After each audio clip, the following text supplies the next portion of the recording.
Olá, eu sou Fabiano Lima, eu sou professor de história e eu pesquiso sobre novelas, tá?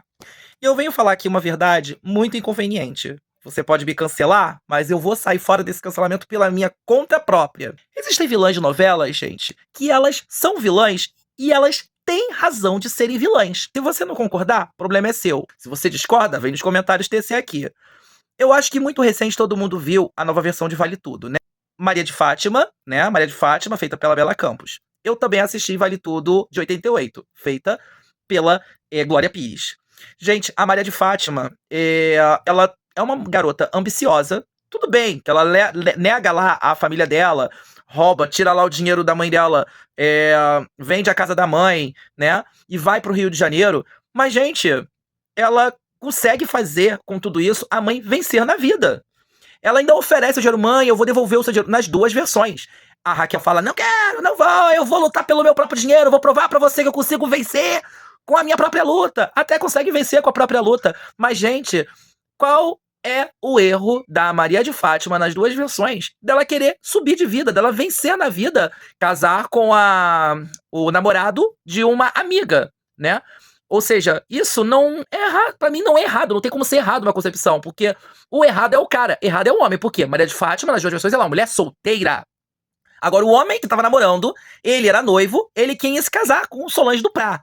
Então, se ele ia se casar, ele era noivo, quem é o errado? É ele, e não Maria de Fátima, e nem Dona Solange Duprá. Então, por que que a Maria de Fátima, ela é culpada pela sociedade, e ela é culpada pelos autores da novela por ela ser ambiciosa? Eu não acho justo o final da Maria de Fátima no final de Vale Tudo de 88. Ela terminando, dependendo da mãe, e tentando vender a criança, o filho que ela gerou. Se a gente for trabalhar sobre questões de depressão do pós-parto, é uma coisa que acontece, às vezes, de nascimentos de filhos, não foi desejada, né? Muito parecido com Maria de Fátima, aí tem duas novelas que são mexicanas e elas têm uma referência parecida com essa novela. Uma é Teresa. Quem aqui conhece sabe quem é. Teresa, feita pela Angelique Boyer. Tem a versão de 1989, feita pela Salma Hayek.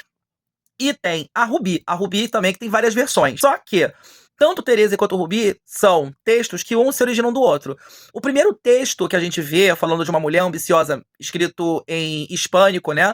Vem a ser Teresa, né? Que ele é um texto, se eu não me engano, dos anos 40, que era uma radionovela. E depois aparece Rubi em quadrinhos, né? Com a mesma deixa da mulher ambiciosa, que ela abandona a família, deixa a família de lado, né? Dá um golpe na melhor amiga e se casa com esse cara rico. Aí ela vê um outro cara rico e casa com esse outro cara rico, né?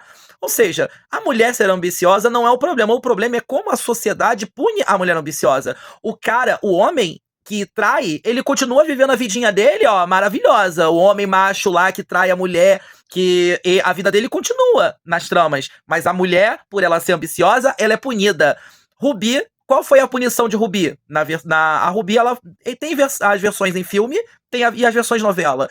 Tem versões em filme que ela termina numa cama de hospital desfigurada.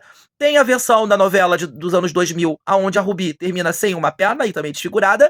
E tem a versão recente de 2020, que é maravilhosa. A Rubi termina como uma mulher independente, rica e voa, né? Livre, é maravilhosa. Isso é uma coisa que é um sinal de como a mulher está sendo tratada agora. Vamos punir os homens, porque os homens dessa novela, os que traidores, são todos punidos, né? E Teresa, acontece o seguinte, Teresa foram escritos 3 finais, porque na versão de 88 a Teresa termina pobre, né? Na versão a versão mais recente, que foi feita com a Angelique Boyer, foram escritos 3 finais. A emissora, o SBT, que passou a versão mexicana, mostrou os 3 finais. Tem o final que ela termina com o Arthur, que é o amor da vida dela, que ela se casa com ele, que é o professor da faculdade que se casa com ele pra subir de vida.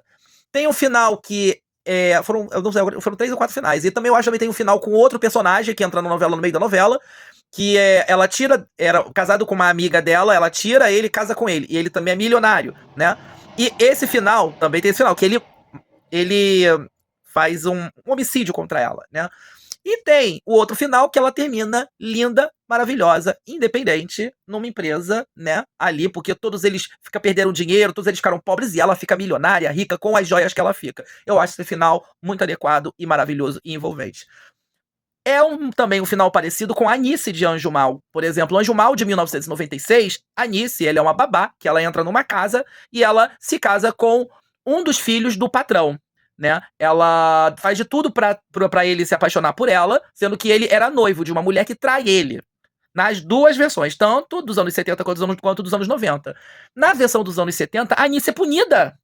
A Anice, olha, minha Nossa Senhora, de todas as autoras feministas. A Anice é punida com morte. Enquanto a Anice de 1997, não. Ela continua casada com o Rodrigo, linda e feliz, num casamento maravilhoso. Ou seja, por que quando tem uma mulher ambiciosa ela é punida, e quando o homem ele é traidor e também ambicioso, não. Bota ele na cadeia, ele tá livre, se redimiu, vai pra igreja. Agora as mulheres não. Ou elas morrem queimadas na novela, ou elas morrem desfiguradas, ou elas são devastadas pela história da novela. É uma questão que as novelas antigas, elas tinham com o público, né? Vamos punir ela porque é uma mulher. É como parece que aquela aparência de que a mulher, quando ela é vilã, ela é colocada como um papel como se fosse a grande bruxa. Então, ela fez uma bruxaria, vai ser queimada. Outro exemplo, Odete Roitman, das duas versões de Vale Tudo. Foi o quê? Ela ter colocado na cabeça da filha que ela, entre aspas, matou o irmão, né? Isso aí não é que seja crime, mas é um assédio moral na cabeça da filha, né? Mas, se a gente for olhar a história da novela, por que aconteceu aquele acidente? Porque a Heleninha era uma pinguça, uma cachaceira, ela não fazia tratamento, aí ela ficava indo atrás de Marco Aurélio que metia um monte de chifre na cabeça dela, aí o que acontece? Nas duas versões, ela se encachaça e acaba discutindo com a mãe ou com o irmão no carro, e acontece o acidente, aonde, numa versão, o irmão vai de arrasta. E na outra versão, o irmão se torna um homem deficiente físico. Pra que punir essa mulher? Não tem pra que necessidade. Só porque ela colocou uma maionese estragada pra dar dor de barriga nas pessoas, né?